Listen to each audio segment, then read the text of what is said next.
meal. All right, welcome back to Hello. Fourth Meal, the podcast. I'm Eric Dlux. DJ5 here. And wow, I'm excited that I'm kind of shocked that you haven't been on the podcast. Yeah, what the hell, man? We've been busy doing other stuff. You said what?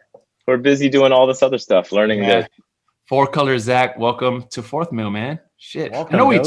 we talked about it before. I know at one point we wanted to do a live podcast on Twitch, and I know I talked to you about it. This was like summertime, right? Yeah.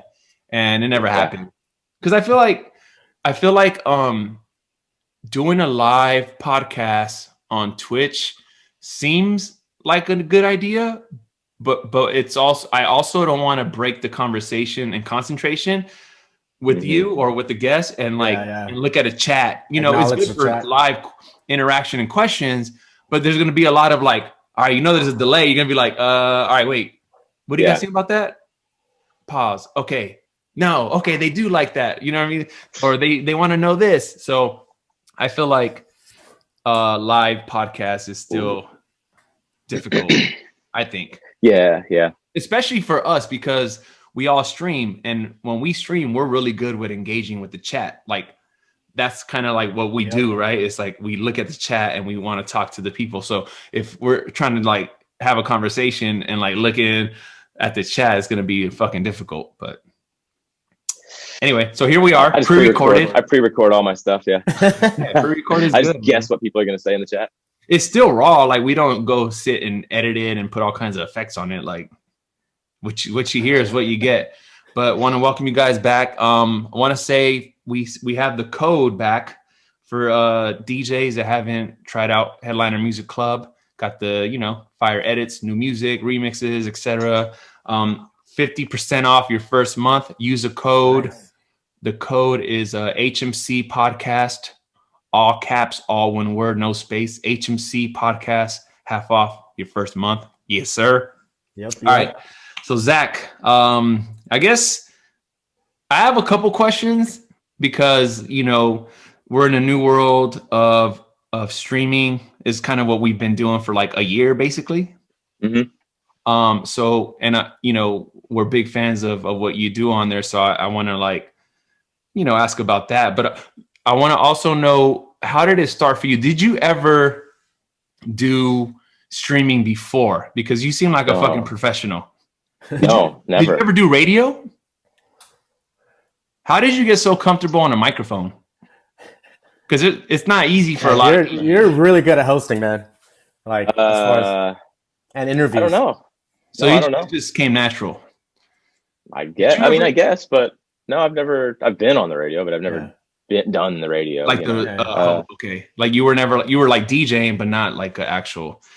No, I've never DJ'd on the radio. I have rapped on the radio. Oh, I forgot about that. Four Color Zack was. But that was a whole lifetime ago. Like, what did you do? A freestyle, or they played your song? No, freestyle. Oh shit! Go down to college radio. We used to drive down to like this spot where our favorite college radio station was and freestyle on the radio. Oh wow, I didn't know about this. So Four Color Zack did a drop for me. Like it was insane. I'm kind of jealous. No, you could tell this guy's a rapper. This shit sounds like a rap. Did you write that, or you just freestyled it? I just set it on a voice note. And that's what I'm saying. That's how you know he's a good freestyle, because the shit just came out like it's just, hey, here I am. Did you ever do the IG live stuff? I've only did one. The very first stream I ever did was for Do Over for Adidas. Oh yeah, that's right. I remember. It was right at the beginning of all the stuff, and my setup wasn't there. It was the whole phone facing. Yep. All weird angle type stuff. I mean, I feel like that's for like all of us. We all just kind of figured it out. Like yeah. Well, I knew that it was iPad. I knew I didn't like it like that. I knew I didn't like IG Live, and that's why I only did that one stream. I didn't like the format at all. I actually did. I enjoyed playing the set, but I did not enjoy the chat part of IG Live or anything. I was like it because it wasn't the same at all. And it like disappears like halfway through the screen, like it starts fading away. It's just like, oh, you can't really read the shit. And you can't make but money. Also just like the viewer vibe on IG was always. Oh, it's an anxiety attack. Like you blink and it's a whole nother number. And you're just looking at the number. It's in front of your face and you're just like, oh my God, they hate the song. They hate me. What did I do wrong? Yeah. And you're just looking at the number. That was one of my challenges, not to cut you off. Early streaming is you would watch the number drop like, up and down so fast, where we're used to doing clubs and you're not looking at people. I mean, you're paying attention to the dance floor, but you're not counting each person that walks off, right? Or comes on the dance floor. Like if you start seeing a room clear, you pay attention to that. Oh yeah. But like not each person, but when you're streaming, it's like kind of human nature to just like start watching the numbers. You're like, oh my God, they hate me. Yeah, completely. I mean, I'm not proud of it, but I care about metrics of stuff, and like I can't help it. I want to know if I have access to the information. I want to know what it is. Yeah. But you're right with a club. And hey, I mean, I've made space on dance floors plenty. That's the nice way of saying it. You get management reports after the club. That's your metric. Man, I don't know what sort of like NASA clubs you're DJing in. I have never seen that. I've seen it, bro. Put it this way: every club you DJ in Vegas, there's a manager report. Yep, and they're saying stuff about you, whether it's good or bad. Yeah, one of their things is how did the DJ do? Yep, or blame the DJ. We've been lucky we've been lucky enough to have friends on the inside, and so they like will share that information, and I'm like, oh, okay, they loved it. Oh shit, I won't do that anymore. Yeah, like I don't know. Oh, that might be too much. 5 minutes late. 5 minutes late on the report. That was crazy. What? So before, for real? Yeah, bro, it's fucking wild. Before we get into like deep streaming stuff, do you miss being in clubs and like traveling? Do you miss being on the road like that? A little bit, yeah. I mean, a little bit. Yeah, for sure. Because I know you. I think it's natural to miss like elements of it. I mean, obviously there's stuff I don't miss, but like the traveling part, it's like I could kind of take or leave. I do miss going to some spots and like hanging out with friends. I was watching a stream last night. It was on 143's stream, and it was the stream was coming out of the Caribbean, so this little island out there, and so they're all out there still just chilling. Yeah, and I was like, sitting there watching the stream. It's like, damn, okay, I do miss elements of this, like bumping into people you didn't expect to see. Oh yeah, hanging out and whatever. But then there's a whole bunch of it that I don't. The obvious, the obvious stuff, yeah. And I mean, also travel, the delays. It goes without saying. Yeah, it goes without saying. If you're working a lot, you're not really home very much. And I got a family, and being home right now is awesome. That's what I was gonna say. Like it's different for you because you have a wife and a daughter. So yeah. Being home is really important, and I know they love it. Yeah, I can sympathize with or empathize. I can feel for my fellow single DJs who are like kind of going stir crazy. Like I'll talk to Jay Espinosa a lot, and he'll. Oh, did we lose you? Oh damn! Hold on. Oh, someone's calling you. I forgot I set an alarm, and it ported it over to my new thing here. Mr. Two Phones over here.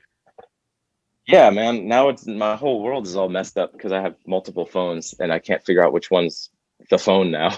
Yeah. And that probably is going to go off again. So I might need to stop that. Hey, you know what? Can we pause for a sec so I can make sure it doesn't go off again? Yeah, go for it. Let me just hack at this real quick. Boop. I can still talk actually. Yeah, wait, so you're talking to Jay Espinosa and he misses. Yeah, and so Jay is like there we go. Jay's at home chilling. I feel like Jay used to do a lot of international travel too, right? Yeah. Yeah. Me and Jay used to. Well, you guys were supposed to go to Russia last year, and right? Yeah, we had just gotten back from. We did an Asia tour. Yeah. A pretty long Asia tour together, like a month long or something, a couple week long. Damn. Right at the beginning of the year. Right, it ended in December of 19, I guess you say. I remember you guys saying a story on one of your streams about it. Oh God, yeah. What, Winky. what country was that? That was in Jakarta. Yeah. Yeah. Wow. You were like, wait, something you guys thought you guys were killing it, then the other guy comes yeah. he's like something not a good set, or No, we played in Jakarta, and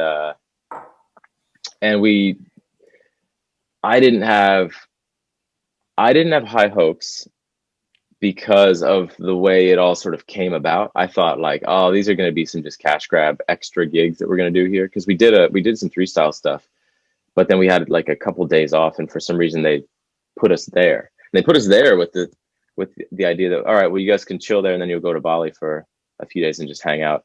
It's like, sign us up. But then we had been on the road for so long, I think we probably spent too much money or something, and then so they offered us these gigs, and we're like, well, all right, we'll skip Bali and we'll just work instead. And so we did a couple gigs in a row, and the first one we did was like straight up at an Irish bar in Jakarta. Oh shit. Jesus. And like you walk in, it's like McFlanagan's or some whatever, you want some chicken flingers, and it's a bunch of like high top bar little situations. Yeah. And I just thought, like, this is going to be the worst. This is going to be the worst. And all signs pointed it to being the worst. That there's nobody there. The only people that are there are trying to sit there and enjoy some like jalapeno poppers, And we get up on some awkward stage, and like, again, there's like 4 people there, like hugging the walls that might actually be there for us. But then you can't really tell if they're like employees of Red Bull, or if they're just being paid to support or what. So it just felt really bad. But then, man, as soon as we went on, place packed out. It was super fun. Had a really good time doing like a back-to-back set with Jay, and we were getting after it, and like playing a lot of stuff that, we didn't have a plan. So we were just playing, like, we ended up playing a lot of ballet funk and stuff like that out there, because there was just a real random mix of people. And so we're sitting here patting ourselves in the back like, man, we're pretty good to come to Jakarta in an Irish bar and crush it, right? And we're like kind of getting a little gassed up. And then there was one other person on the flyer that we didn't even think about, because it was like, they said that we were going to go play this night, but then they said one guy's playing after us. And this dude strolls in. You're thinking it's just like the local closer. Yeah, totally. And man, this is what I miss about traveling, is how would we have known that we were about to witness royalty? wow. Like, this dude strolls in with like his manager / MC. Holy shit. And the entire place just shifts. Like, everybody's like, cool, whatever you're doing, it doesn't matter, because we're all like looking at this dude now. No they watch way. him walk in. You guys ended up being the openers. We were 1000% the openers. He gets on, and this dude bangs it out with like, pretty like musically very like a couple years behind, but still very high energy, well put together. Gangnam Style? Maybe. But very like Chainsmokers and progressive house remixes. Oh, okay, yeah, stuff. just doing But big room. But it didn't matter what he played, because this dude had them just eating out of his hand. Like, I don't think I've ever seen star appeal like that, other than like in the obvious Vegas scenarios. Right. You guys figure out who he was? Like a DJ Winky. So what he was is he was like a reality star who, from what I could tell from Google, was like he was on the Survivor of Jakarta or something. Shit. But then he parlayed that into some other stuff, and then I think he jumped onto the DJ thing, because he, again, from what I understand, nobody told me this, it's just from the quick Googles that we were doing about him. He was always interested in DJing, so he just went into it as like his side hustle, and it just blew up. And so DJ Winky, man. Shit. And so every time, man, like every time we'd see like a police escort going through the city, we're like, looks like Winky's late for the airport or something like that. Like, and then I ended up playing with him again the next night. Oh, no shit. And it was one of those situations where they had me like set up on literally a folding kiddie table. Jeez. And then next to it was a setup with like a nice drapery over it. And they're like, well, that's Winky stuff, so don't touch Winky stuff. Okay. God. All right. So it's safe to say he you was cool. don't miss that part of traveling. I mean, I miss the surprises like that, or I miss being able to go into a room that you think you're gonna bomb in, and it ends up being fun. Yeah, like that. That was always really cool. But what about a room you think you're gonna crush and you end up bombing? That's never fun. That's never fun. That's never fun. No. And you try to convince yourself. You have a story yourself. that stands out. You don't have to say this place, but I'm trying to think. I'm sure. You know what's funny is I don't think that I know of a place where I've gone in and really, really bombed, but I'm sure that that's just me with self-preservation. I'm sure someone else could tell you a story where I went and bombed. Right.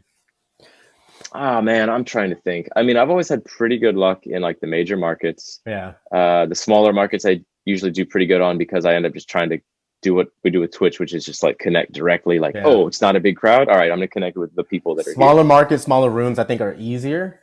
You know. Yeah. Okay. Like for example, I think this just got brought up. This got brought up on stream the other day. Somebody just was like, "Hey, you remember last time you played in Detroit?" I was like, "Yeah, I do." It was at this place called the Grasshopper, I think. Grasshopper Underground or something. And it was supposed to be like the cutting edge, cool bass spot, right? Yeah, I'm gonna go in there and like play a bunch of cool bass music. Tight. Well, I show up and you know, it's just the dead of winter out there, and dude picks me up and immediately it just immediately starts doing what we all love to hear when we get in the promoter's car. All right, well, you know, it's supposed to be popping tonight, but like a couple things are going on in the city. So I'm just not really sure. Yep. Oh you know, my like God. we had a big night. You know, we had a big night last night. We had a big, huge act last night. We were sold out and lined down the block. So I don't know, man. Like we're gonna have fun though. And Dude, that's and also classic. Oh, and by the way, Grizz is across the street doing a free festival. Wow. Oh my God. But you know, we're gonna have fun no matter what, man. It's gonna be good. You know what's and like crazy? A dozen people are there. You know what's crazy is like I would rather hear that from the promoter than them not say it and me show up and there's a dozen people. And then I go and then I blame myself. You're prepped for it. Yeah, they you know what I mean? At least you know you went into the club knowing like, oh, he already knew it was gonna be a shitty night. Let's have fun, like he said. Like, dude, I would every time I would get in a car and I would hear that, I'd get like some sort of relief, like, thank God. Just because you know it's not on you. Because if you don't hear that, you don't know what to expect. Yeah. And if it's a bad night and they think it's gonna be popping, like you're gonna hate yourself. Oh, 1 sec, sorry. Frozen Zack. No, it's because I keep having this damn timer on. Let me turn this thing off. It's to remind me that I was going to talk to you guys. That's a frozen camera Zack, the new FC Z. How the hell do you, man? This is crazy. This new wait, so you had it off already, right? New camera's tripping me out. Frozen it's smarter than Zack. me. Watch it go off again. No, I used to love hearing that from promoters. And I'm not back. What the hell? Nope. Hold up. Frozen camera Zack. This is some. I think I'd never done this before. And his screenshot. This is a good screenshot right here. No, it's not. I'm turning that off. It's a terrible screenshot. You think I never streamed before? Oh, you know what? Watch. No, see, this is when. And this is the type of issues we deal with on Twitch. Yeah. But this is what I'm saying is like. Before you'd be like, oh man, stream's done. I can't figure this out. But now you're like, no, I'm gonna figure this fucking thing out. Nah, that's it, man. Podcast is done. I don't like technical difficulties in the pod. Yeah, you don't. Yeah, you don't.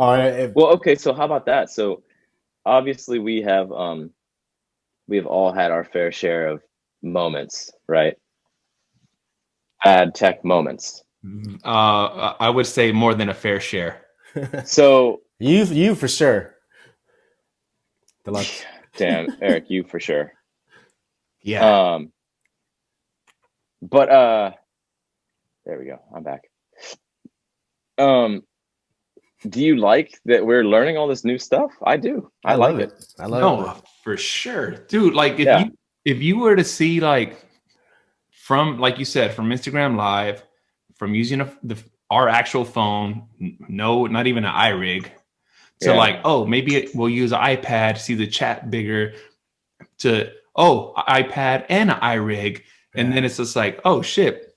I think that's where we kind of left off on IG Live. Yeah. And once we went to Twitch, it was like, you know, you struggled. It was even hard to find a webcam because everyone was streaming. So at like that time, everyone was talking about a Logitech, and like it was impossible to find. And it's just like you figure out whatever cheap version on Amazon, and like just to like I have boxes and boxes of webcams, capture cards, like just stuff that I bought for streaming. I bought a brand new MacBook Pro, juiced up just to stream, just to find out like, oh, you rookie, people use PCs to stream, and I'm like, a PC? What? Oh my God, I fucked up. So like, dude, like my shit, I've gone through so much equipment, trial and error though, and it's just like I still have issues. And I'm talking like, I would like to say I have like top of the line shit now, you know, because of trial and error, spending so much money on this shit. And like my shit last week, I was streaming, everything's good. Our friend Flotron helped me out, and I just go offline. I'm like, oh my God. Dude, then I've never gotten an email from Spectrum. I got an email from Spectrum like, hey, we have an outage at address this, and had my address out, and we should get it fixed by 5 p.m. I was like, oh, okay. What? So I've never gotten on a hot day in the valley. It's like the episode of Entourage, the rolling blackout in the valley is for real. Yeah. So all of Valley had a blackout. I was at the beach. I remember, and that happened. Yeah, and it was good that I got the email, because at least I know it wasn't me. Not your fault, yeah. Yeah, because I was so mad. Like, dude, I can't figure this out. Like, what the fuck? So at least I was like, okay, it was fucking Sketchtrum. Sketchtrum. Being sketchy again. But man. But yeah, no, I mean, don't know. I like it though. I like learning all this new stuff. Even this frustrating stuff. Like when I first started, I had to redo my whole internet. I had to learn all about routers and this and that's and hardware. I didn't know this stuff. It's not that I wasn't interested. I just didn't. Nobody has time for that because you're busy getting your flights figured out and doing your laundry because you've been on the road for a month. You know. Yeah, for sure. I mean, it's a totally different lifestyle, and it just so happens that this one actually matches some of my interests and skill sets that I already had that I wasn't able to connect the dots on. So, dude, so I want to, since we're just talking about streaming, and that's kind of like been our life for the last year, we can't really talk about. We can talk about old road stories, but like, whatever. I want what I want to know, because I feel like Zack has the 3 things that are very important. Oh God, what are they? Please tell me something. This is like what I think. Like, I think having a schedule is important. Being consistent with the schedule is important, and preparation. And I feel like you do those 3 things. Like, you're on every Thursday, and now Saturdays. But I remember when you were just doing Thursdays, like I would sit there and like, all right, it's 8 p.m. Where's Zack? Like people are sitting there waiting for you to jump on. So that having a schedule and being consistent is important. And then the preparation, because then you start your show and you don't know what's going to happen. Like he does segments with, Mash Mountain, which is he goes and plays very interesting, very bad mashups. And off of SoundCloud, SoundCloud or YouTube, and then he does he has his friend Bird Peterson. He'll give him an hour to do a remix, and on the spot he'll give him a genre and an artist, and that is so dope. By the way, you have interviews, you've had magicians, you're just fucking prepared, bro. And I want to know what. Because for me, right, I'm more of a just hop on and I don't even know what the fuck I'm gonna do or play and just drink, and then my shit just goes left. Like I'll start off I just want to play like hip hop and stuff, and I'm sitting there playing like Mace and Brandy and Donnell Jones, and then the alcohol starts kicking in. I'm playing a new wave set like fucking The Cure and Morrissey and B-52s. And then I'll go, and then next thing you know, I'm ending the set with classic house, and it's just like it's a disaster. But oh, but that's my Saturdays. That's what that's actually why I started doing Saturdays. Okay, so that's because exactly I missed the spontaneity. Okay, so that's what I want to ask you. So your Thursday is very, structured. Yeah. And then you have your Saturday that's more just like party vibe. Do you notice a difference and which is better? Mm-hmm. Big time. Okay, so talk. All right.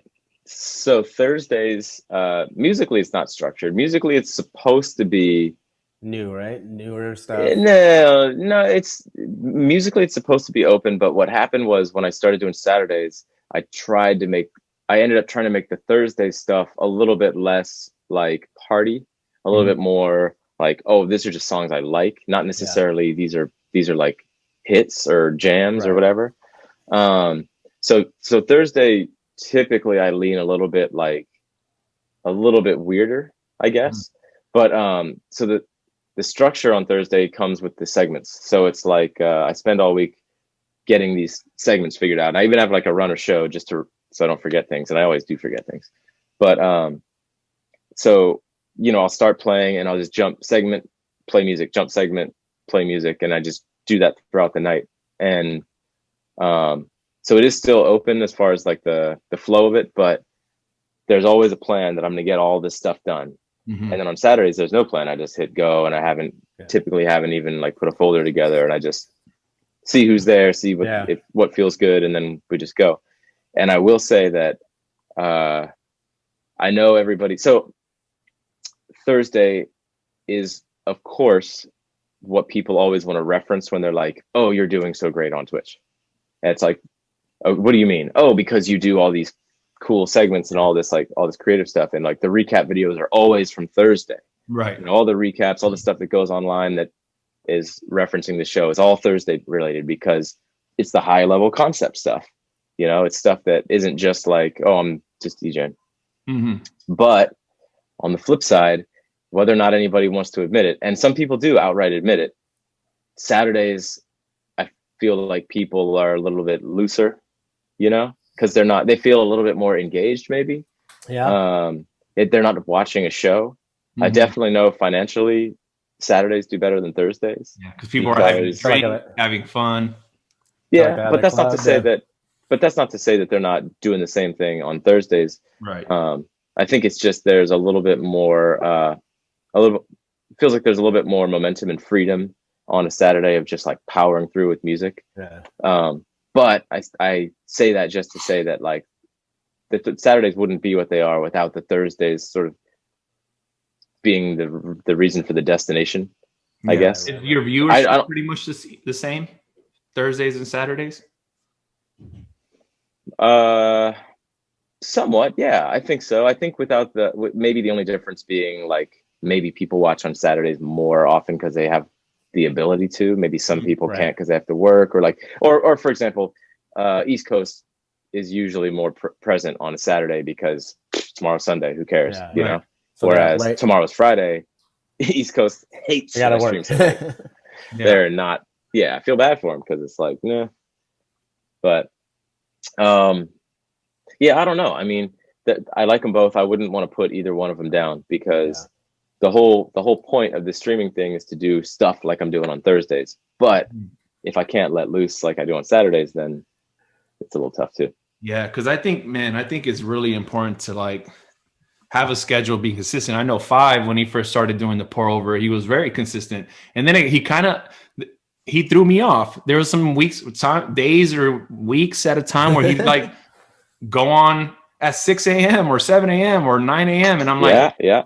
Today? Yeah, I was up early, so I went on at 7. I'm like, bro, like that's not how you do a show. I mean, it's fine, but I'm saying like, I think if you have a schedule and you're consistent, you go on, like people legit wait for this shit. Like I know we're consistent with FAED, right? Yeah. We do once a week. It's at 7 p.m. and we'll get DMs like, hey, you guys aren't on yet? Are you guys on today? And we're like, oh yeah, we're about to get on or whatever. We're running a little late. But like, I think it's very important. Like Jay Espinoza was doing that for a little while. He kind of like got over it, but he was doing the up tempo on a Tuesday and every Tuesday, 7 p.m. And I remember people people would offer, or are you gonna stream them? I'm like, oh no, because like Jay is on or whatever, and you just don't want to like. Yep. Totally. I do agree. I think that because of that, there's people that stream on different days, and I would love to pick up a couple extra days here and there, but I just won't because I know that somebody else is on, and right. It just feels better to hang out with them instead of trying to split the numbers. Can we talk about that too? Is like the fact that, all right, I know we all feel like that, and now it's like, all right, there's only how many hours in a day? Yeah. How many hours are prime time? How many hours are free for each individual? And now so many DJs are streaming. Like if you open Twitch, I follow a lot of people on Twitch. Yeah.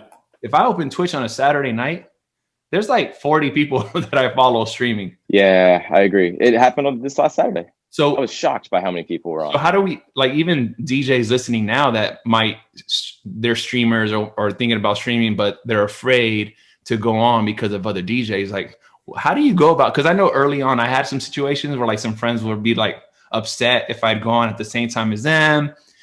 And like, that's only happened once to me. Yeah, it sucks. But it's like, it's kind of like, hey man, like, I remember telling a friend like, hey, like, just because you have a gig on Friday in Vegas doesn't mean I'm not going to take a gig on Friday in Vegas. Yeah. Like if people want to go see you, they go see you. People want to go see me, they go see me. It's like, and like we've talked, me and Zack talk very often on the phone. And I remember you were like, bro, like a lot of these people, a lot of the viewers, they'll have like multiple devices. Like they'll watch someone on the TV or someone on the iPad, on the phone, or on the laptop. Yeah. So how do you go about that now? You know, I feel like you have your set schedule, but you've dealt with that where you kind of fell back because someone else was streaming or it was someone else's set time? Well, I mean, when I did Thursdays, it was early on. Nobody was doing Thursdays. Not the hour that I was doing it. People were doing it earlier on. Like, I think a couple of people were like, oh, I stream at 5. It's like, well, if I go on, originally I said I was going on at, I was saying 7. Mm-hmm. But then, of course, it just life, and then it started getting pushed back. Then I wouldn't show up till 7:30. Then I wouldn't show up till 8. Now you're 8:30. and now I'm technically 8:30. Yeah, which is such a weird time to start, you know. But it's your stream though. Thursday, I never really had to think about it too much. But then Saturday, because by the time I was doing Thursdays, everyone started picking up their days. And Saturdays, I always figure, well, everybody's going to do Saturday.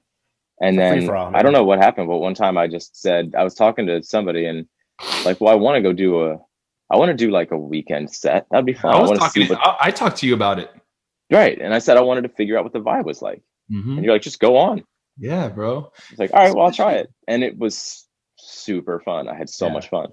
And so then from then on out, you just kind of have to like lean into it. Like, all right, well, if I'm going to do it, I can't look and see who else is on. There's times where you should and shouldn't, you know, like if your homies are on and that's like their like hardcore night, then by all means, like be smart and shuffle things around. I think it's smart to not overlap with your peers. Yeah. To me, if they've been on for like a few hours already.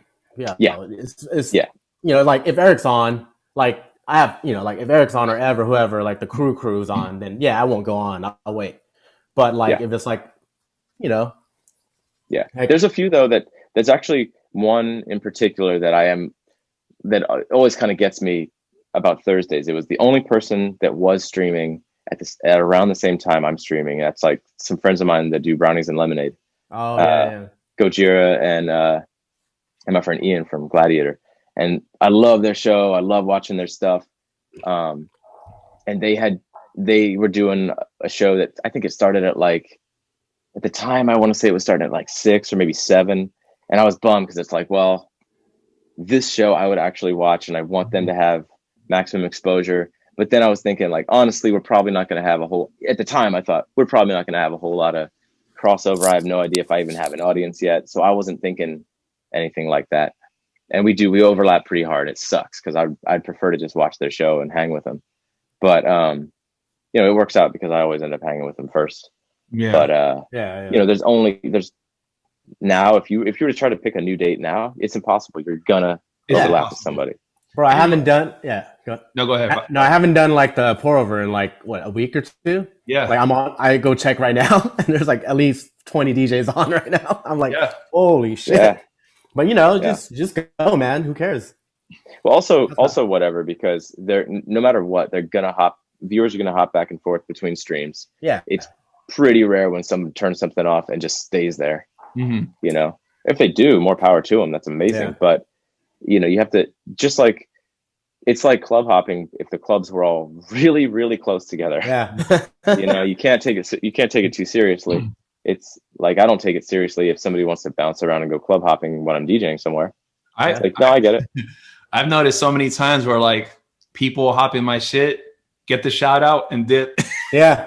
Oh, yeah. Get a shout out and be out. All right, cool. He saw me. I'm out. Hey, I do that at clubs. Yeah. I'll go say hi to him in the DJ booth, and then as soon as I acknowledge that, hey, I have come to your show, then I just What's one of the things that you've learned in this pandemic? Like, what's like one of the most important things? Like, it could be DJ related or not, you know? Like for me, it's like I like, just to give you an example, of like I love being home now, and I used to not love being home, you know? Right. And I used to even be on the road, but when I'm home, I would get up, take a shower, and leave my house, the crib, right away. Like I wouldn't want to spend a minute awake in my house. I'd go to the office. Yeah. We'd spend the whole day at the office, or we'd go to downtown or whatever. And now I'm like, damn, I love being home. I love making my coffee at home. I like making my breakfast. And then I start looking at all the shit I have, like clothes wise, shoe wise, and you start realizing what you don't need and what you know.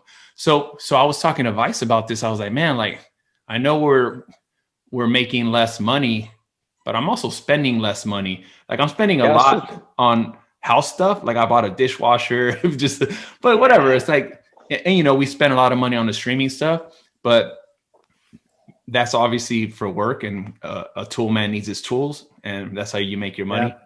So I feel like I was talking to Vice. I was like, man, like when things get back to normal, I don't want to go back to normal. Like I don't want that same busy DJ lifestyle, like just to be busy. Oh, look at me. I'm fucking here. I'm in four different states in 3 days. And it's like, I don't want that anymore. I'll rather take it easy on my body, do spots I want to do, make less because I'm spending less now, you know? Yeah. So like being that it's almost a full year that we've been, you know, on this lockdown, this pandemic. So what's one of the things that you're going to take away from this? Well, okay. So when we were on the road, as much as we were, yeah, you're right. There was that pressure to always be busy, because if you weren't busy, you weren't deemed successwound right? It's a DJ, and it's an ego thing. It's like the DJ ego. Like, look at me. Look where I'm at. Yeah. And I mean, I wound up in the hospital trying to pull the too many time zones in too short a time. You know, so it was no shock that was not healthy, and definitely shouldn't be sustainable. You know, I think it gave me a chance to step back and realize what, because there's a lot that you do when you're that busy that you're not properly taken care of, whether it's your body, your relationships, your like things you're involved with that aren't as like enriching as you want them to be, but you don't have the foresight to be able to say, well, why should I do them then? You know? So I think when everything stopped and we had to take a step back, it just was the exact moment where you needed to do sort of like an audit of everything in your life and realize, oh yeah, that was really not healthy, you know, or I shouldn't have been doing that. I should be doing this because this is smarter in the long run. Or, you know, there's just little things like that, whether it's, you know, just your day-to-day life habits or what you're focusing on career-wise. So, I mean, for me, I've always like been, the to-do list is never complete. It's always too much. It's always just this crushing pressure of always too much you're working on. And while that probably is never going to change, I think that's just natural. I think that the stuff I started working on was way more enriching and appropriate, you know, like it gave me the chance to You know what the craziest thing? It gave me a chance to actually focus on my. This sounds so lame, but focus on my brand or vision for myself again, because I wasn't doing. All I was doing was putting out fires that were in front of me at that moment. I was working on one thing, and then I'd get on a plane and go do something for a check, but not thinking, well, how does this affect? Right. You know what is it? Damn. You know what's crazy is like I feel like it did the opposite for me. Like for me, I feel like, and I'll see how FAED feels. I know FAED became a runner. We could talk about that. But like for me, it was like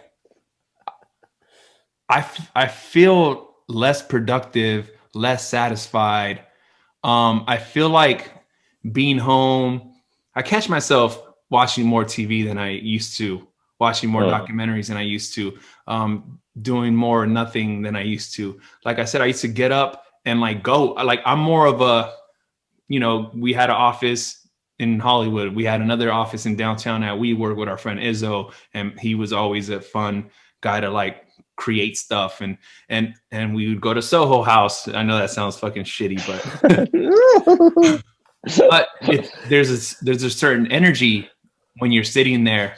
You just want to work. You want to come up with shit, right? And I can't have that same type of energy at home. Like I haven't done merch for HMC. Like we used to do merch like a couple times a month. Like it was crazy. Right. I can't. I don't even open Photoshop unless I need an emote. Like, you know, it's weird. Like I'm in a weird funk, and I feel like I'm not focusing on my brand or whatever. Like, but in some ways that's what you were missing, right? I mean, before you were, but you weren't unplugging ever, and so now you needed the time to unplug. So there's nothing wrong with that at all. I talk to people all the. Here's the one thing that blows my mind the most is like trying to keep up with EDM Twitter based on what's happening in the real world. I always look at EDM Twitter as like the most disconnected, like egotistical, wild bullshit. Mm-hmm. It's entertaining. Mm-hmm. Really? But it's always just like the most just eye rolly stuff. I'm not really up on. I think I need to tap into this. The thing that always gets me about it is this constant need to show how great you are and how successful you are, and I think the big thing is like the lack of humility, especially during all of this. Like if you didn't learn during this thing that you could have everything taken away from you, right, and that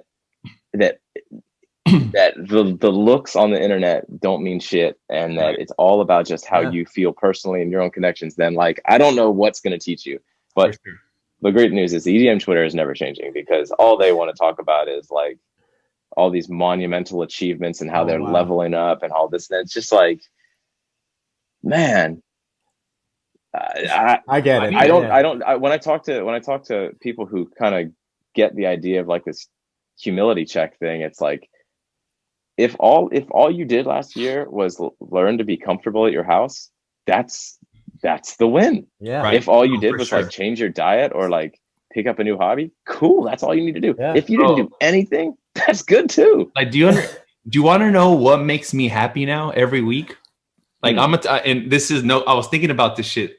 Real happiness once a week is when I have empty trash cans. For me, trash day is so satisfying for me. The empty kitchen sink. When I actually do the dishes and I'm like, yo, look at that. Bro, I wash everything. Like I do the dishes like 4 times a day. Right. After coffee, after breakfast. No, I have a washer. I use it as a drying rack. I always used to do growing up. Like we're talking about that in the chat. Yeah, I thought it was to store them and let them dry, but now I'm like, man, I'm gonna buy a good dishwasher and actually use it. And dude, it's changed this is the first time my entire life that I've actually used a dishwasher to wash dishes, and I love it. But I guess that's my point is, and I'm not trying to, like whatever, fire shots or anything. I just think that the coolest thing about what happened this last year was the humility check. And I hope that that is what we bring into whatever the future holds, is the idea that like the hustle is a thin veneer, you know? And actually that's what's kind of cool about, Twitch is like the whole community building thing. You start talking to people more and you start realizing like, oh, there's like real people behind the numbers. You know, we as DJs, it's really easy to get swept up in the whole like, all right, well, we have to have numbers on our side, and they're just anonymous. All they are numbers. It's crazy how many people I stopped talking to. Well, that too. I haven't talked to so many people, and it's just you audit your relationships, man. Yeah, you're like, dude. There's a lot of people you probably talked to for the hustle. Yeah, people that would want to come to Avenue or Marquee and drink the bottle and like only when they're in Vegas, right? Gone. It's crazy. Yeah. So I like that. I like that. I like that the time gave everybody a chance to build new relationships and fizzle out ones that maybe shouldn't have been around. But I just think the humility aspect, you know, the people it still blows my mind that there's still people out there puffing up their chests during all this. Like, I mean, the people that post and like, I mean, there's girls I follow that are still posting like Louis Vuitton and Chanel bags. I'm like, really, dude? Like, people are like losing jobs, and I think that's the equivalent to EDM Twitter right there. yeah. I mean, it's just the mentality. I think it's an insecurity, to be honest. Yeah, I'm like, dude, like, wow, okay, tight. Yeah, you got a new bag. You know, why everyone's poor. They need that attention and that validation somehow, and you know, they have a lot of those. Say, even during like the previous times, I used to say, if you weren't having like emotional breakdowns with whatever it is that you do, then you're not trying hard enough. You know, and what I meant by that was always, you got to be able to like hit your lowest point and feel the shittiest about whatever it is that you do in order to like push forward and improve personally. Yeah, that wasn't meant to be like hustle harder and level up. That was just meant to be like, you have to be open to taking the hits, you know? And I feel like that's what 2020 was for everybody. It was the ultimate hit take. And so for that, I actually appreciated that we were all sort of in it together in that way. It's like, all right, let's see how we all handle this. You know, nobody's gone or like these weird structures of propping some up and not others. And I kind of liked it. It's like it swept the legs out from everything. So let me ask you another thing about streaming. I know at first it was so new and so different, where we all met people through streams, right? We have so many new DJ friends, and there's so many DJs I watch on Twitch that I've never met or never even heard of, to be honest, and vice versa. They've never heard of me, and now we're friends. It always felt like a big support, like, man, it's so supportive. It's so supportive. And I think sometimes I feel like sometimes I feel like it's very cliquey. Like, oh, these people, they're never in my stream. They go to the so-and-so. Like it's now I feel like people got clicks. Like they watch each other, they rate each other. They don't fuck with these people. These people watch each other, rate each other. They don't fuck with these people. There's some people that are kind of neutral, fuck whatever. But do you guys feel that way? Yeah, I think it's human nature. I'm starting to see it. Yeah. I think given enough time, it's human nature for people to do that, right? Yeah. Like if everybody started going to the same high school again, all of a sudden, in time, clicks would form. Yeah. That's true. That's a good way to put it. Let me ask you this about music wise. I know your Thursdays, you said you play a lot of more cool stuff you want to hear, not so popular. Well, I mean, on Thursdays, but that's just because I want to, like, it's an outlet where it's less about keeping, like, the momentum isn't kept solely from the music. You know, on Saturdays, I tend to go a little bit more all over the place, and I'm not going to play anything popular. I still love popular music. No, I know, but the reason I ask is because would you be able to go to Vegas this weekend and do a 2-hour set and not struggle at all? Because the reason I ask is I was there for New Year's. I struggled just because, like, I'm not playing Party Up on my Twitch. I'm not playing Usher. I'm not. There's so many songs I just haven't touched, and they work in clubs. They're club music. Like people in clubs don't want to hear K Tronada. They don't want to hear, fucking future beats and blends and all that. Or even throwbacks were playing, like just random old school cuts. Like it's not going to work in the club. That's tough. I think I would, if I didn't plan anything, if I just went in there cold. Yeah, if you just went in there cold. But if you still have your playlist from like before shutdown, that playlist will still work. That playlist is definitely your still club. It still works. No, yeah, that's what I'm saying. It still works, but it was still a challenge. Yeah, trust me, a challenge. Yeah. Used to be, the stuff I have. S9, S11. Yeah, and I'm dealing with this beat up 900 and these CDJs that didn't work really. I was like, oh shit. Yeah. I don't know. I don't know how it's going to be. And I also don't know how it's going to change for a lot of people. I don't know if we're going to go back out into this thing and try to like play different, or if we're going to try to get back to what it was. So that's the thing is FAED tried to play different and he was like, yo, the shit we play does not work. Well, no, because I was in Texas and like we went, I went a day before and then we, hopped around clubs with my mask on, of course. And I was checking out all these venues and the DJs were playing the same set. Like, all they're in the club, like Migos, Travis, whatever, all that shit worked. And then when I did my set, I started off like pretty pop commercial stuff. And then I got drunk and I started playing like the Twitch set. And I caught myself. Give me a song that you played that you thought, oh. I play like a Teeter and Moses K-Tra remix into like Neptunes and like NERD stuff, and I was like, I turned around and looked at like CRG. I was like, oh shit, I'm doing my Twitch set. Let me get out of it real quick. Did you drop Whoa? I did. No Allegra. Yeah, shout out to Eccentric. Remix or edit. Yep, sure did. God. But then I don't know. I don't know how it's gonna be. I mean, I think you just got to add a few new bangers into that old crate you had, the party crate, and then you'll be, somewhat good to go, man. I think, I think the big room EDM is still gonna be the same. Like, what's your thoughts on things getting? I don't want to say back to normal, but better as far as like for DJs and clubs and traveling and. I know me and Mike talk about it all the time. You want me to say yeah, I want to see where what you really think. Because I know some people say spring. Some people say I've heard people say spring. I've heard people say summer, and I've heard people say 2022. I don't think that. I think first of all, let me say I have a relatively low opinion of humans in general. I don't think that what we're doing is even remotely enough. But I don't think that we're capable. I don't even think it's just Americans, but I think it's mostly Americans are just too selfish, to this, to that. There's just no way that we could combat. There's no way that we could collectively agree that, okay, this is what we're going to do. We're going to knock this thing out and it'll be done. It's not going to happen. Like, I'm not excusing it. I wish it would happen. It's not going to happen.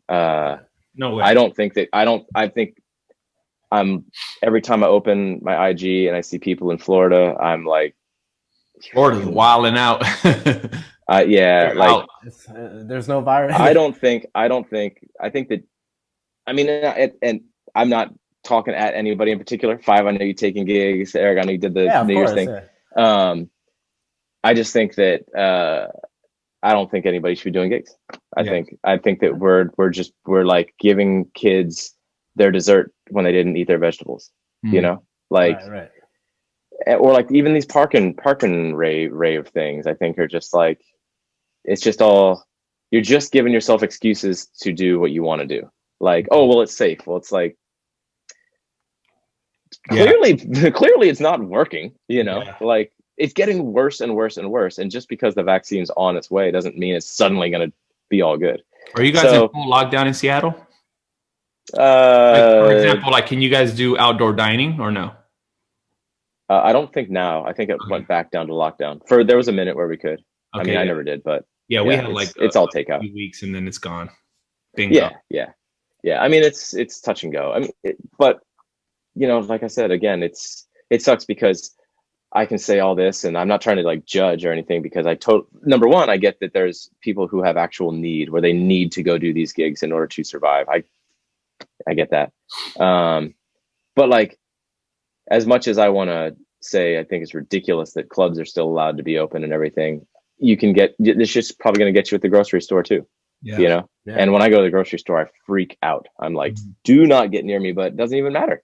It doesn't even matter. Doesn't matter. I mean, as time goes on, I realized it's not like I can be all upset about the way the world is trying to continue to move, but the reality is it's just going to get you walking down the street, or like, the minute you step grabbing out an Amazon package shows up. The minute you step out the door, you're in danger, you know? Right. So I wish that it could be, I wish we could collectively make smarter moves.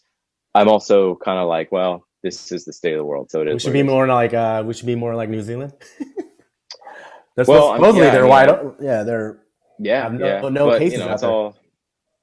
Yeah, I mean, I don't want to try to like.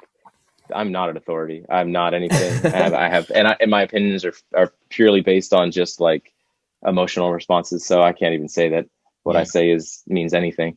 It shouldn't mean anything to anybody what I say. But I don't think that. Let's say this. I've been getting gig offers, and I've just been saying flat out, no thanks. For coming months, I don't think that. Like, my girl's already gotten half the vaccine. She gets the other half, I think. Oh, wow. Whatever, couple weeks. Oh wow! How did she get it? Is she a nurse? She's in nursing school. Okay. Yeah. Oh wow! Okay, that's. Did she get any side effects? No, but I heard the second one is where you can feel a little weird. Yeah. Did she get the Pfizer one or the what's the other one? Moderna. I didn't ask actually. I should ask. I need to know. I forgot that they had more than one. Yeah. There's. Yeah. But you know, it's like, even when we get it, it's like you can still spread it. So for me, it's not a matter of like me being healthy. I just want everybody to be healthy. Yeah. You know, but at the same time, I always used to get sick on the road. So. Wow. Yeah. It was a difficult thing for me too when I did accept that gig, because that was when I did New Year's Eve. That was like the first time I DJ'd in a long time. And I had different, like I was talking to Vice about that. I know I talk to him all the fucking time, but I was asking him, and he was kind of like, well, I was kind of like, you know what? Like, I have bills. I have bills to pay. So, all right. So let me just say this. When Tao did the announcement, there was kind of like, people like, really? We're in a pandemic. We're locked down. Like, so you got some blowback from it? Not me, but Tao did. Oh, okay. I would see it because I was tagged on it. So, you would, the comments. Oh, wow. And it was just people. It's always going to happen, So it's just like, and the way I see it, it was like, hey man, like I'm not doing anything wrong. Like, these clubs are not operating illegally. They're open. Like, it's one thing if I'm going to underground parties, which are happening. A lot of those are happening. Yeah. There's one thing if you're doing shit illegally and you're going and you're DJing spots you're not supposed to DJ, and you're doing these big underground house mansion parties and hundreds of people. I was like, hey, I'm doing a club. It's very responsible. It was empty. There's like sold out, but empty because they did the right thing. 25% capacity. Tables are spread out. 4%. It was 25 in Tao. Yeah. Everywhere. Wow. No, all Vegas. 4 per table. Yeah. 4 people per table spread out. Wow. So it was very responsible, and I had the mask or whatever. So I felt like, all right, I understand there's some people that are going to feel a certain way, but I also feel like, hey, you're not paying my bills, and I'm not doing anything illegal. Like, everything, this is bait. I'm not, It's Vegas. Well, I guess to follow that up, I think that what you just said is perfect for the dilemma in the U.S. because everybody's got bills to pay. Technically, nobody's breaking any laws because these are laws that are like set up. But also, technically, a lot of people are breaking laws. Well, that's true. That's true. There's that's a true. lot. I mean, there's no excuse for that. That shit is like wild.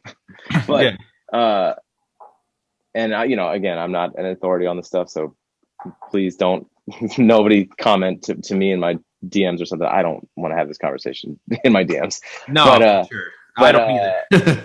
But like the fact that U.S. citizens are not supported with any sort of like real relief funds. Like I got unemployment when all this shit first started. You know how much it is? $200. What am I going to do with $200? I didn't even qualify. So I live in one of the most expensive cities in the U.S. $200 doesn't get me. Wow, man. That barely gets me groceries. You know what I'm saying? Barely, yeah. So whatever. So not to, you have to rely on other means. And so also I get that if you don't have those other means, you got to rely on the means that you do have. And if that's taking gigs and the stuff's open. But this is what I feel. This is what I feel is being responsible. Is FAED did it, I did it. For example, the moment I got back from Vegas, I didn't even see FAED. Like we did our radio show. We skipped FAED University. Did our radio show from Zoom on whatever, and then I waited a full week, got a test, and then negative, and then all right, FAED, let's go get coffee or whatever. That's the thing people aren't doing. Yeah. Well, but it's a slippery slope, right? I mean, it's you can be doing everything right, and it only takes one little thing.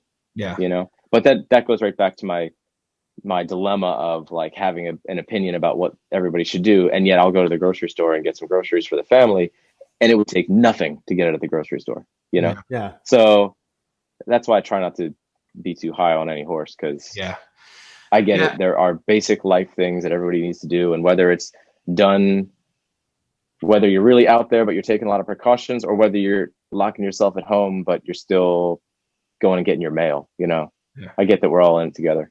But I do wish that some people would be a little bit less brazy than others. But all right. So last question, because I know you got to run. Last question. When we're back on the road, will you continue streaming? Yes, for sure. 2 days or 1 day?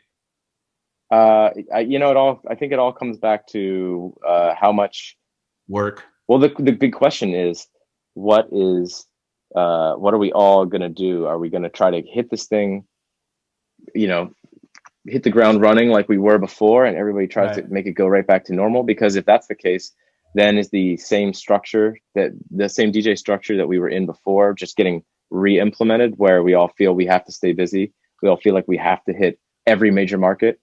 I mean, I already told you where my head's at. In a perfect world, what I'm working towards is developing the streaming thing, and not to like give away too much of it, but like it's worked really well for me. It's given me the luxury of being able to stay home and not trip too much. Yeah. And I've got a whole family to support, so it's doing well, and I have a plan of where I want to take it. And if it can get there, then there's not really much of a reason for me to break my back and jump on these flights. Yeah. With that said, I'm sure I would love to do a few of them in time. But I just don't know. Yeah. I don't know when it'll be. I don't know what life's going to look like. I don't even know like where I'll fit in at that point, So we'll see. I think you'll fit in just fine, bud. I feel like, man, I feel like a lot of DJs that started streaming are doing way better than they were in the club world. Yep. A lot. There are a lot of people who have really made like a community for themselves. Yeah. That I'd never seen on a flyer before. Right. No, exactly. So good for them. It's awesome. Word. All right, man. Well, shit. Appreciate you, and let them know your schedule, your Twitch, and your social media is all 4 Color Zack all across the board. Yep. No, nobody else wants that name. Can you explain? I kind of have an idea where you got the name from. Yeah, it's a 4-color pen. Oh, 4-color pen. Yeah. Yeah. So you were just thinking of a name or was that your rapper name? No. When I was in college, a friend of mine and I started a design studio, and we used to draw with the 4-color pens all the time for all of our roughs. And so we were like, oh, well, we always use these pens. So we'll be like FC Kids, the 4-color kids. Because at the time we were starting an agency, because we were starting like a little studio, because all of the official agencies and other design houses in Seattle were all like, you guys need to tone it down and not be so youthful with your designs. You need to start designing like how Microsoft likes design. You got to design like how Google likes design, because that's who's going to pay your bills. Yeah. And granted, that came from that was a correct statement in some ways, but at the time we were young. We didn't want to hear that. We're like, nah, we're doing what, more like punk rock style? We were just designing for like, this was like early pre-streetwear days. This was like Moax Records era. This was back when everything was bubbling, like pre-SB boom, so for us it was like, well, we want to work with all these like counterculture things. So we're going to start our own deal, because we're young enough. Our expenses are nothing. We can live on nothing. And so we did. We got 100 square foot office. 100 square feet is not that much. No, for 2 dudes. And was he like 4-color Tom or something, or was he 4-color Kalani? Yeah, and so that was it. It was like I was 4-color Zack, he was 4-color Kalani. We had 4-color Corey, who worked with us for a while, and then color Corey. And then I was done with DJing. I was DJing, but not in clubs or anything. And then I got roped back in, and I needed a name, so we're like, oh well, let's do that. It'll tie back to the agency. I love the story, bro. That's awesome. Yeah, I knew it had something to do with like graphic and colors. Like I thought it was like something from like CMYK or CYM. No, that's what everybody always assumes. That's what FAED told me. FAED was like, oh, he's a designer, and it comes from that's what I thought. Colors. I mean, that's what every flyer would lead you to believe when they put my face in the CMYK. It's like, got it. But nobody's put me on a pen yet. Nobody's been smart enough to. And that makes sense with your loyalty badge is a 4-color pen. Yeah. I never fucking dude. I had no idea. I was like, why does he use a pen? Makes no sense. Makes all the sense. Definitely need a 4-color so much pen sense now. Makes 4-color pen merch. Yeah, I mean, I've looked into it a million times. I don't know why I've never pulled the trigger. Dude, now's the time. Because that's another good thing to talk about real quick is like the community that we build on Twitch is like very supportive. So this is the best time to drop merch. Like it is. And ironically is the time where I'm not dropping any merch. I know I need to be on it. I've just been busy doing other stuff, but man, yeah, you need to put out one tee. Yeah, you did the Mash Mountain tee. I have it. And that was just a joke. No, you should, dude, you should drop some it's a good tee. Do it now. It's so funny that I used to when I first dropped those, I hit up a couple people. I was like, hey, let me send you a tee, and it's like, I'm good. All I got was this shirt. I don't like white t-shirts, so that's why I didn't get one. Yeah. White t-shirts are really hard to wear. People hate white t-shirts. They're just hard. They look good, but they're just hard to wear. They look good like once. Yeah, exactly. They're a one-off. Yeah. Yeah, I get it.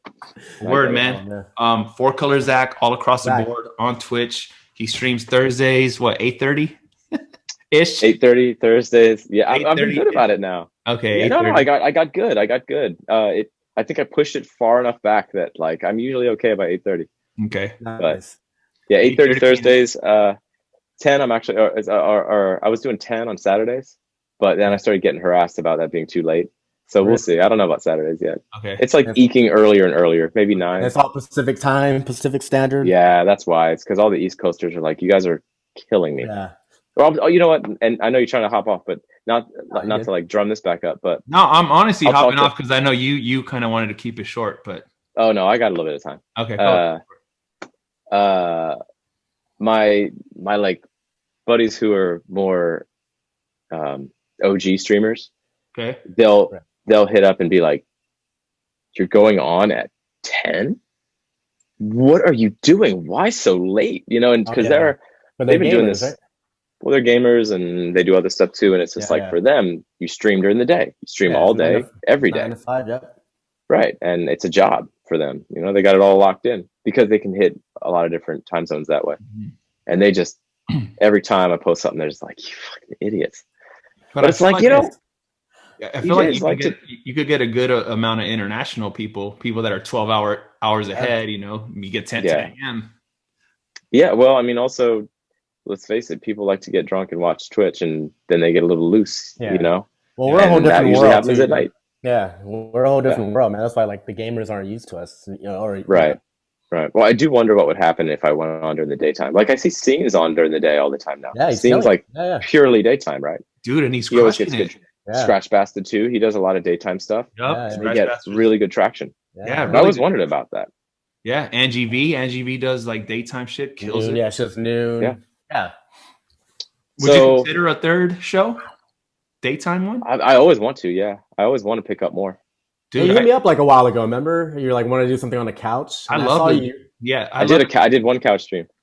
How was your back? It hurt.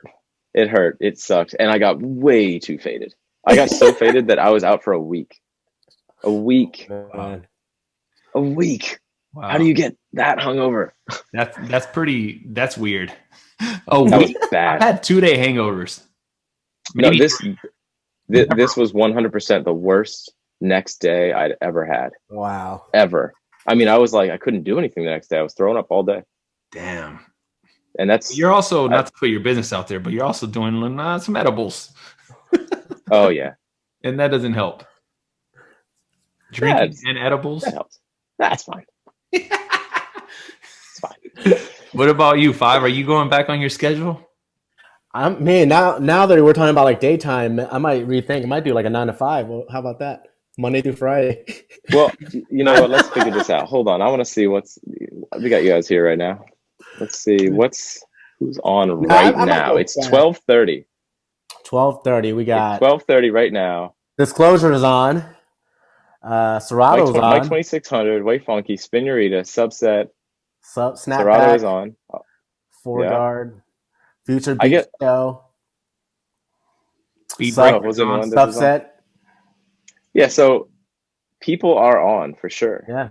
Of course, Jericho. I mean, I'll figure it out because when I started my schedule, it was just like it was a joke between me and Jay because Jay was doing dishes on IG Live, and he was like, "Five, you should go on IG and like vacuum." I was like, nah. And I usually post my coffee in the morning.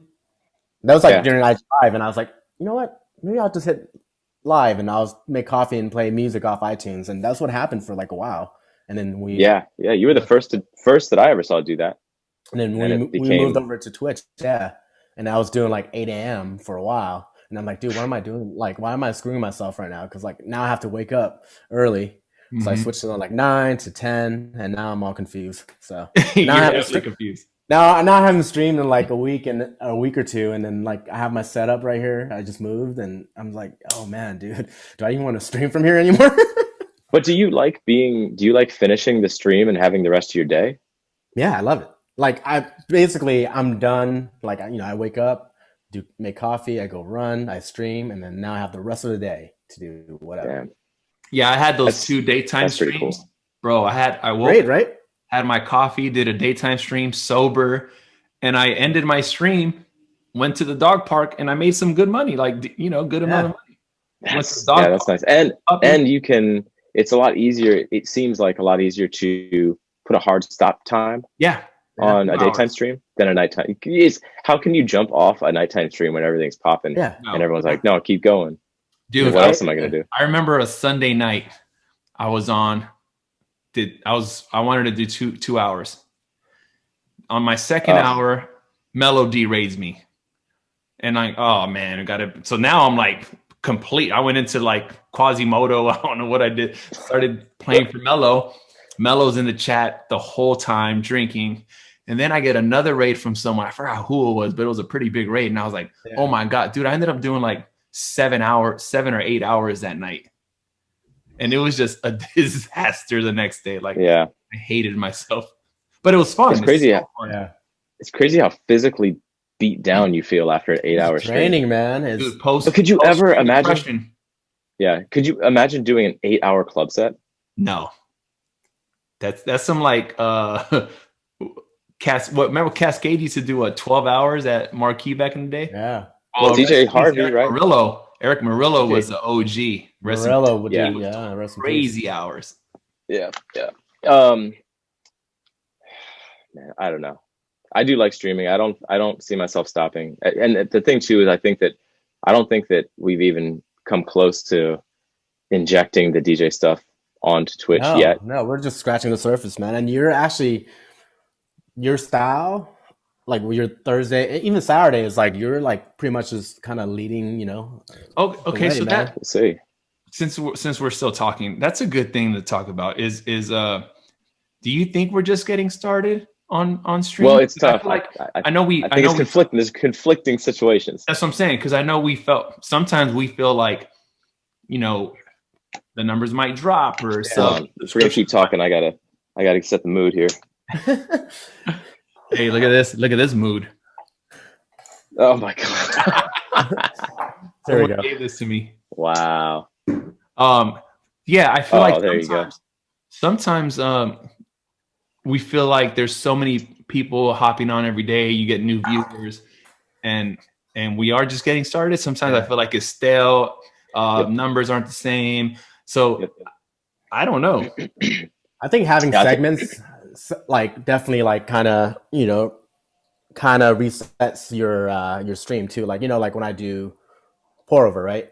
Right. I stream, I play music, talk, then go do coffee, and then there's a whole new segment. You go back to doing music, and now you're like, okay, now I can. What I go from here, like, you know, do a different set, or you know.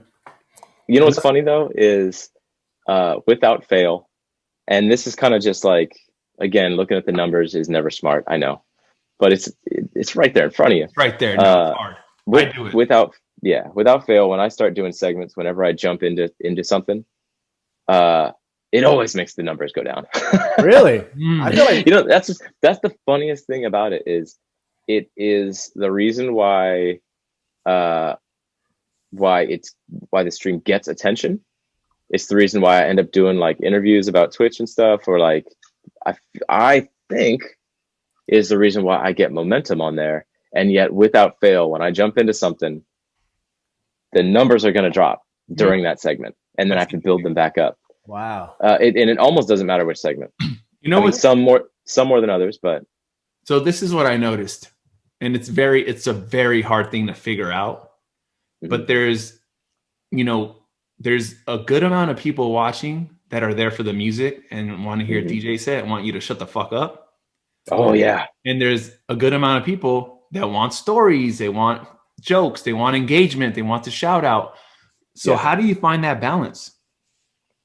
Because for the most part, that's true. For the most part, the people that want to watch this, like you're watching those numbers drop, chances are the numbers that are dropping were people watching your set that aren't chatting, right? They're not in the chat. Yeah. So they're just like, oh, he's talking, or he's going to play weird mashups, and I'm out of here. Or this interview with this so-and-so. I don't want to listen to Jermaine Dupri talk, whatever. So like they'll dip because they want music. So they'll go find someone else playing music they like.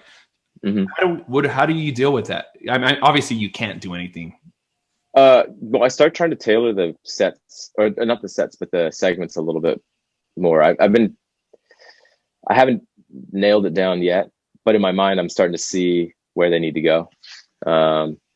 Faster, everything. It's, you know, it's so funny. It's like we're doing these long sets, but at the same time, everything needs to be kind of immediate because everyone's got such short attention span. So, you know, you think about it like somebody logs on to Twitch and they click on your page already. You're asking them to do that. That's one step that they need to do. Right. Then they need to sit there and immediately get engaged in it. You can't ask them, hey, click on my page and then sit here for an hour and figure out whether you like my show or not. Mm-hmm. You know, you kind of got to get them like right away. So, you know, if you log onto somebody's page and they're just sitting there like looking at their phone. For example, I clicked on Samantha Robinson's page last night because I'd never seen her stream, and it popped up in like a recommended, and so I clicked on it. Was like, oh shit, I didn't know she streamed. and she's I sitting there rated just her the like other day. staring at her phone. Yeah, she's sitting there just like quietly staring at her phone, and there was no, like, I couldn't hear music playing at the time, and I didn't realize it's because she was doing a.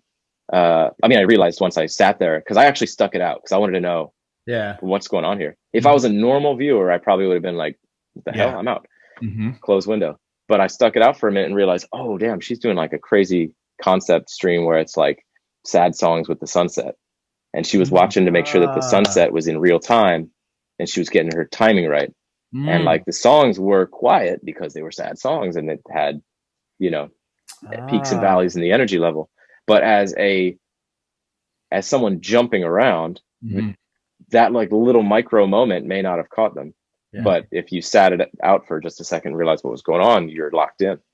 And I noticed the same kind of thing happens with segments. If somebody jumps in and I'm doing some long-winded thing, which I tend to get long-winded, especially when I'm high,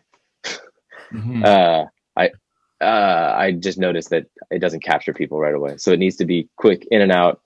It needs to be able to be explained really fast. Oh, I also notice when I do the recap videos, I notice that it runs long when I can't fit it within a span of a minute for IG. You know, when the recap videos become like 8 minutes long, that's too long. That's too long. You know, unless it's somebody like Lil Jon or Jericho or Jermaine or something, because there's just so much gold in there you cannot chop out. But for everything else, I think just it's been a really good way for me to realize that everything that we do, especially with me, I get really, like I'm doing right now, long-winded. Boil it down to just the bare essentials and make it as efficient as possible, I think, is the goal. I think that's where the streams win. Yeah. You know what I noticed? I've talked about this on the podcast for a long time, how difficult open format DJs have it, just because you're all over the place and you got to entertain a room full of different music tastes versus like going to see Calvin Harris. You already know what he's going to play, right? Yeah, that's true. And if you go to a open format club, you got to balance out the energy, house, hip hop, whatever remixes. So on streams, I still play whatever I want, and like sometimes I want to play EDM, sometimes I want to play classic hip hop, sometimes I want to play R&B, sometimes I want to play like the remixes, like I guess you know, that type of shit. And I remember one time I was on the front page. Oh shit, we got an alert. We got an alert. You got a sub? That's Streamlabs? What is going on over here? I haven't had OBS open on this computer. Wow. Who just followed? Or was that a subscriber? I haven't had OBS on here. That's hilarious. What the hell? That was trippy. I haven't had OBS on this computer in ever. I've never used OBS on this computer, but I have it right now to connect the camera to Zoom. That's hilarious. Funny, dude. For those that are just listening. That was an old alert. Yeah, listening and not watching. An alert that happens on Twitch just popped up on Zack's Zoom. I don't even use those on Twitch anymore. I use that like the first 2 weeks of streaming. Yeah, I still have your own custom ones. Yeah, that's crazy. Yeah, I got custom, but I was thinking about bringing them back. But anyway, so sorry. Yeah. What we? So what I was saying is that I remember one time I was doing like a late night just THM, Twitch House Mafia set, like playing like 2012 like fun EDM shit, and I was having fun, having some drinks. Neil pops up, puts me on the front page where you're getting thousands and thousands of viewers. So with that, you get people that discover you. Yeah. Start following you. Right. Like the next time I hopped on, I was doing an R&B set, and someone was like, "Yo, where's the EDM?"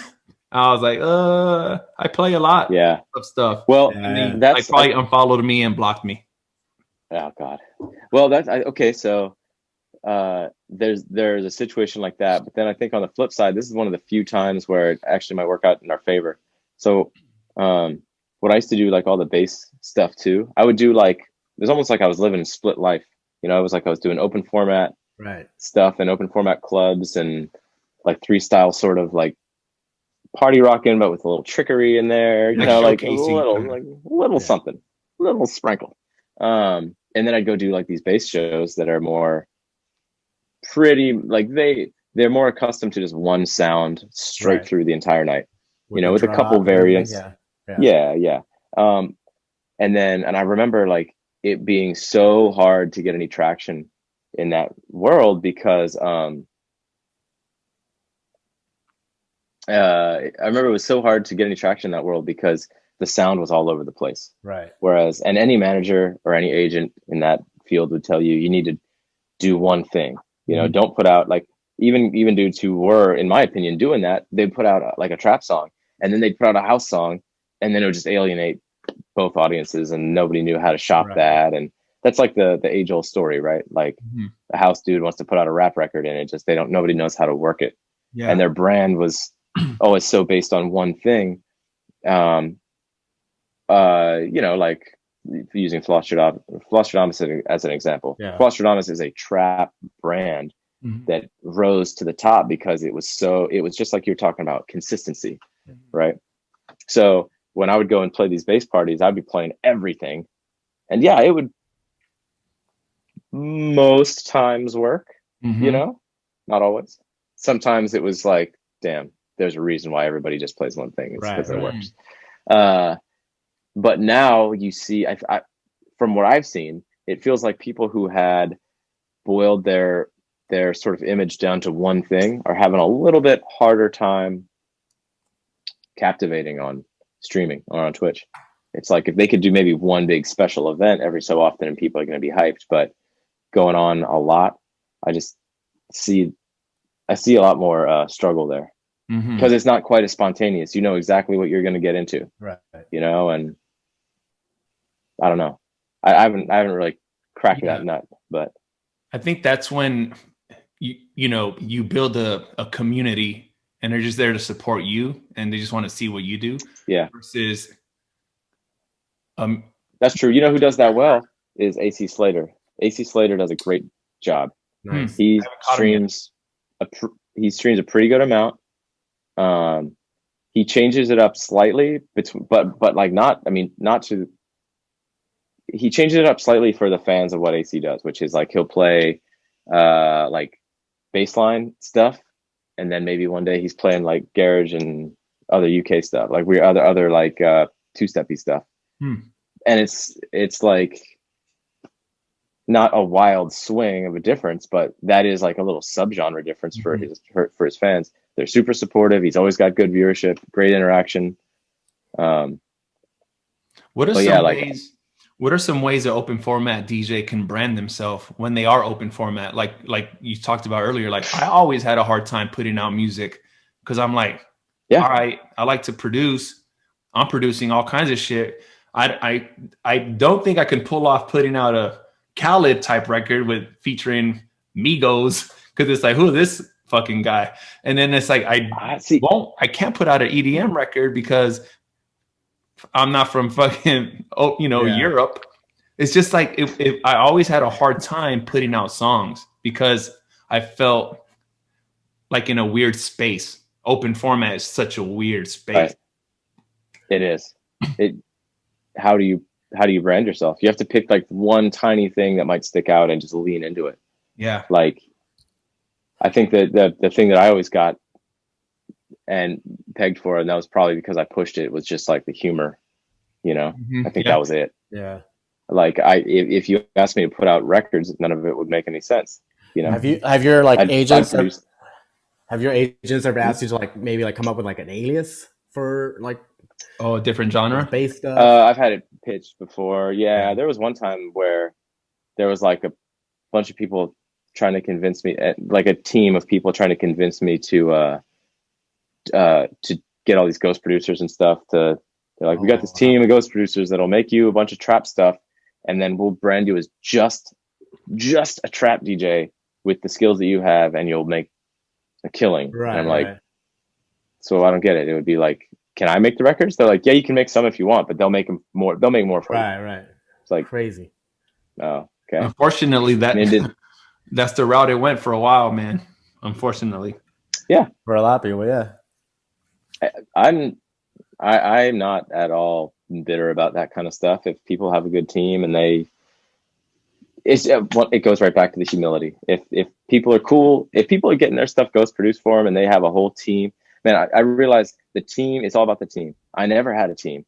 And I always wanted to do everything myself. And everything had to be hands-on because it was self-satisfying, but it's not, that's a good thing, that's or not the way. I think it's a bad thing. Yeah. I think it's great that I have the ability to do it. I love that I feel capable, but it's also like this massive weight, and all you're doing is anchoring yourself. You're just holding yourself back. Yeah. I feel like if I had a bigger team of people. Go ahead. Yeah.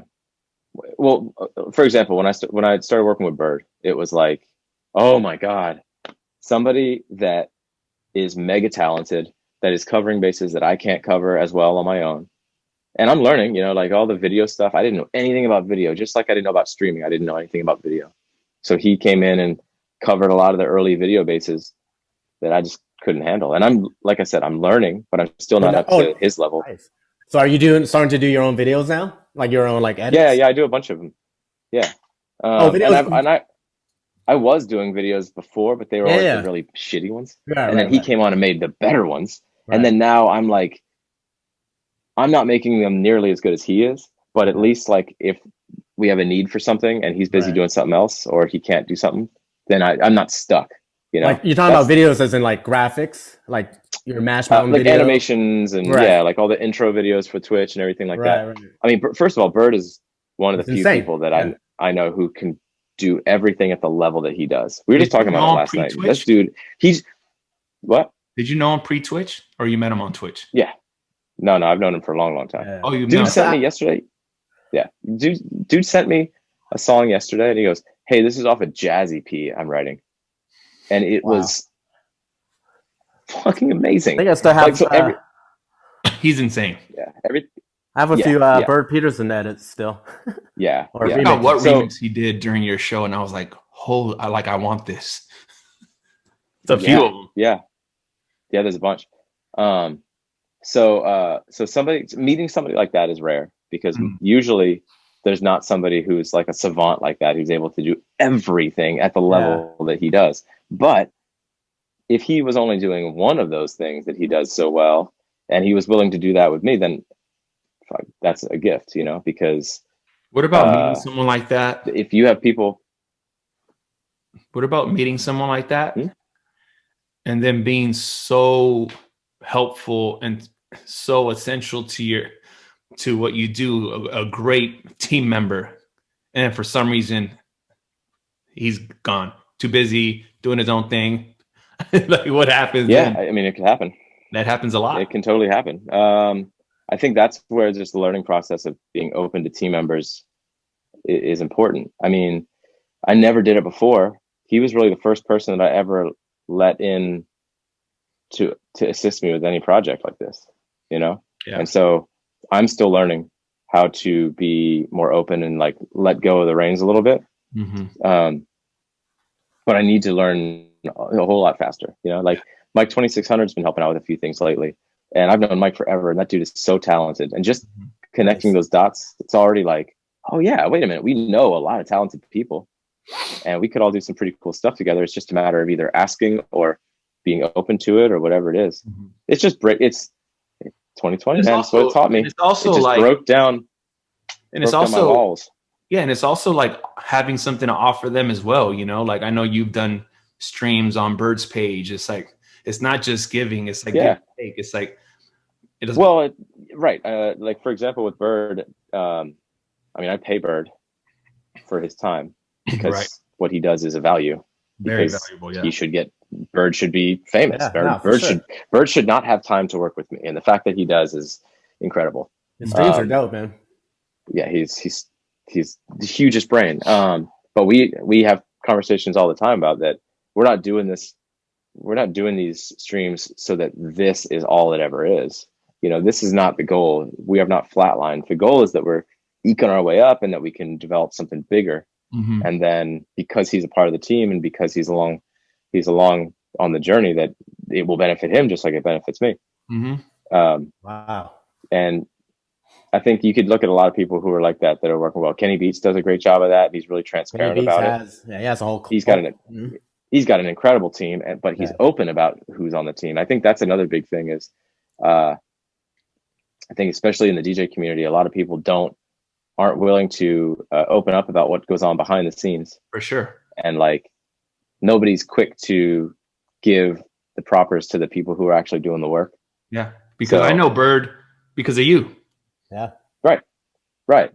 Yeah. I mean, dude has been a legend for a long, long time, but it's just with really talented people, it just goes without saying that it's really easy for people not to get the proper spotlight. And as long as you just are saying, hey, look at how smart this person is and how cool is it that we're working together. Yeah. Like that's all it takes is just don't try to covet them and like hide them in the shadows or anything like that. Just give credit where credit's due. Never the way. Like an example is like, there's a reason why I'm constantly shouting out like you guys in HMC on my stream is because if we wouldn't have all sort of connected, everything would be a whole lot different. Mm-hmm. You know, like the people that we all surround ourselves with and that we work together with is the reason I think we all are doing how we're doing is because like shit, if solo, we can only go so far. No, you know? But like all the stuff that HMC throws, all just the interactions that we all have together, that is a value. For sure. For sure. So learning all that this past year has been pretty cool. Yeah. No, team is very important, man. I remember I've always just had people help me and I had a friend, I won't put his business out there, but he was producing music and he had a really hard time releasing stuff because he was never satisfied. It was never this, it was never that. They didn't sound good enough. It was this, it's that. And I'm like, dude, like do what you're good at, which is like the creative part, come up with the chords and the melody and whatever. And if you don't like your drums, collab with someone and give them publishing. Like this guy wanted all the publishing, all the credit. Oh, no one helped me. I produced it. I get the publishing. And it's like, what are you publishing of nothing if nothing comes out? Yeah, that's a really good point. It's like, hey, like do what you're good at, hand it to the guy that does drums, and then hand it to the guy that mixes, and then hand it to the guy that masters, and then hand it to A&R. And if he wants a piece, but it's going to place it with someone like, so what? Like a team, like for example, like a designer, fashion designer, do what you're good at. If it's graphics, and then you hand it to the people that do silkscreen, and then the people that bag it. Like it's all, you can't do everything. And I feel like the same way in fashion with like, there's people that sew, there's people that print, there's people that this, like same way in music, like do what you're good at. And then get help. But like you said, it's very important to like give your help the credit and the love. Like if you keep them behind the scenes and try to like, yo, just pretend I did it, I'll pay you off to the side or whatever. Like, no, that's not a good feeling for nobody. Even for people, even for guys that technically want to be behind the scenes and don't want to be a star or whatever, it's still not a good feel. Everyone wants to be appreciated, everybody. Yes. So that's a really good point, man. Like, and that's the reason I said, I know Bird because of you. Why? Because you praise him. And it's a beautiful thing that you do that on stream. Like a lot of people know Bird. I know I'm not taking anything away from him before Twitch, but I'm saying like, because of Twitch and because of the way you praise him, I know who he is and I'm a fan of him. Right. Yeah. We know how talented he is and all that. Yeah, man. Like it's important to build a team and like, just make everyone feel like they're part of the team and equal. Like no one's under you. It's just kind of. Yeah. It's all about the movement completely. And I don't know. I think that, that was the hardest lesson for me to learn because I've always been the worst about, I wanted to do it all myself and I wanted it to be all about me. And I would not let anybody else do the work because I felt like, that's my responsibility. Yeah. It's my responsibility as a creative to do the work. Yeah, you're always hands-on. And like I started learning a little bit about that not being the case when I joined advertising agencies and you inevitably had to work in teams. And from the jump, it was hard for me to work in a team. Like, lucky for me, I was placed in a high rank of that team to sort of oversee teams. So I think that was probably, unfortunately, my way of like sliding in without having to face the realities of what my view was, which was a little skewed. But I learned a little bit there, you know, like joining a DJ duo. I had to learn a lot about that sort of stuff then. And yeah, it's like now I feel like, and also DJing for the dream, because then you're behind the scenes. And you're behind. Oh, that one's actually, that was a really good one, because that one you need to accept zero. You need to, you're actively going in there and accepting zero, but taking anything that is given. I'm obviously getting paid to DJ with the Dream, but mostly I'm doing it because I absolutely adore the Dream's music, and I'm like a super fan, you know? Yeah, he's a beast. And if he shouts me out at a show, which he was very, very cool about doing all the time, it was complete appreciation. I could not thank him enough for that. That was all that was great. You know, I didn't expect him to like champion me. Like, I know we're getting this podcast getting a little long, but I don't know how this happened. So how did you meet and get the job for the Dream, being the Dream's DJ? I used to make mixtapes of all his music just because I loved his music. Remember those, yeah. Yeah, and so like, you know, Fader would pick it up, or like it would get a little traction because nobody was really, I mean, people knew who the Dream was, but he was still kind of like a secretive sort of like, if you know kind of guy. He was writing all the hits, but he wasn't the star of them usually. So I was making these mixes, and then I think probably a friend of a friend in New York probably gave his manager one of the mixes, and this dude Shiv, and so Shiv hit me up out of the blue and was like, "Hey, Dream needs a DJ, and you probably know his music better than he does. So you want to do something?" And I thought for sure, I was like, "Oh, this is a scam. Like, there's no way this is real." You know, I had to like do some investigating to see that. I couldn't even find proof that it was real, that it was a real situation, until I found like an article that mentioned an agency that mentioned that this guy was part of distant. You know, it's like I Charlie Day'd like with all the string and posted on the map behind me, like, "All right, see here. This is totally real."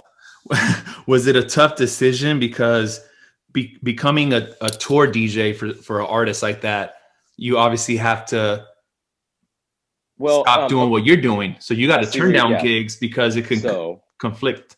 So here you go. So no, it was an easy decision at first, because everybody, I think, has their one artist, you know, that they're all in for, you know, and the Dream has always been like, I think that dude is a genius.